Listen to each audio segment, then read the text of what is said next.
கர்த்தர் பெரிய காரியங்களை செய்ய போகிறாரு. இந்த வருடத்தின் 2வது மாதத்திலே நாம் அடியெடுத்து வைத்திருக்கிறோம்.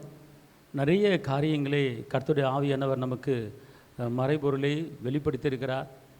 இந்த மாதத்திலே கடந்த வருடத்திலே கடந்த மாதங்களிலே நீங்கள் கையிட்டு செய்கிற காரியத்தில் எல்லாத்துலேயும் ஒரு காய்ந்து போன ஒரு காரியங்கள், எலும்பாத காரியங்கள், மடங்கடிக்கப்பட்ட காரியங்கள் அத்தனையும் திருப்பி எடுப்பித்து கட்டும்படி, அது உயிர் அடையும்படி, காஞ்சி போன இலை எப்படி பச்சையாக மாறுதோ அதே போல் உங்களுடைய வாழ்க்கையிலே எந்த காரியங்கள் கடந்த நாட்களிலே காய்ந்து போய் இருந்தது, எலும்பாமல் இருந்தது, பிரகாசிக்காமல் இருந்தது, வெளிச்சம் கொடுக்காமல் இருந்தது, இலை பச்சை இல்லாமல் இருந்தது, அது எல்லாவற்றையும் இந்த மாதத்தில் கர்த்தர் அது உயிரடைய வைத்து உங்கள் கண்ணு முன்னால் அது பச்சையாக மாறும்படி பெரிய காரியத்தை இந்த மாதத்தில் கர்த்தர் உங்கள் குடும்பத்துக்கும் உங்களுக்கும் அவர் செய்ய போகிறார்.